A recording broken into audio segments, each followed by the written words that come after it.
24 June 2025 নিন গাজার মানুষ তীব্র যন্ত্রণা থেকে বাঁচার জন্য লাইনে দাঁড়িয়েছিল খাবার, পানি আর ওষুধের জন্য। কিন্তু সেই লাইনে নেমে আসে মৃত্যু। ইসরায়েলি ড্রোন ও ট্যাঙ্ক থেকে বর্ষিত হয় গুলি ও গোলা। একটিও নয়, রাফাহ থেকে নেতজারিম পর্যন্ত অন্তত 3টি স্থানে এই হামলা চলে। কমপক্ষে 44 জন শহীদ হন, যাদের মধ্যে নারী ও শিশুর সংখ্যাও উল্লেখযোগ্য, আর আহতের সংখ্যা শতাধিক। ঘটনাস্থলে উপস্থিত একজন বলেন, আমরা শুধু খাবার নিতে গিয়েছিলাম, কিন্তু ফিরে এলাম লাশ হয়ে।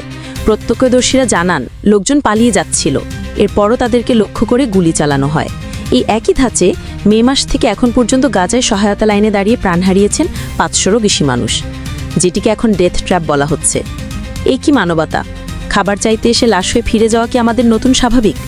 গাজা রক্তে ভাসছে, বিশ্ব চুপ। এই নীরবতা ভাঙতে হলে আমাদের প্রশ্ন তুলতে হবে আজই। 24 জুন গাজায় সংঘটিত এই অত্যাচারের ঘটনা শুধুমাত্র জনহানির পরিসংখ্যান নয়, এটি মানবিক সহায়তার নাম করে সংঘাতের দমনমূলক ব্যবহারের একটি রূপান্তর। নিরীহ মানুষ খাদ্যনীতি গিয়ে প্রাণ হারাচ্ছেন। এ ঘটনা আন্তর্জাতিক মানবাধিকার, যুদ্ধবিরতির নৈতিক আদর্শ এবং আন্তর্জাতিক আইন নিয়ে প্রশ্ন তুলে। জাতিসংঘ সহ বিশ্বজোড়ের তরফে বিশদ তদন্ত ও বিচার প্রয়োজন বলে দাবি উঠছে। পরবর্তী আপডেট নিউজ পেতে বিগ স্টারকে সাবস্ক্রাইব করে পাশে থাকুন। اتشردت استنى الاكل انا انسان محتاج اكل انا بدي اكل انا لا عندي اكل ولا عندي مأوى والناس كلها تعبت احنا قاعدين بنستنى اقسم بالله احنا جايين مسلمين حالنا للموت والله العظيم احنا للموت جايين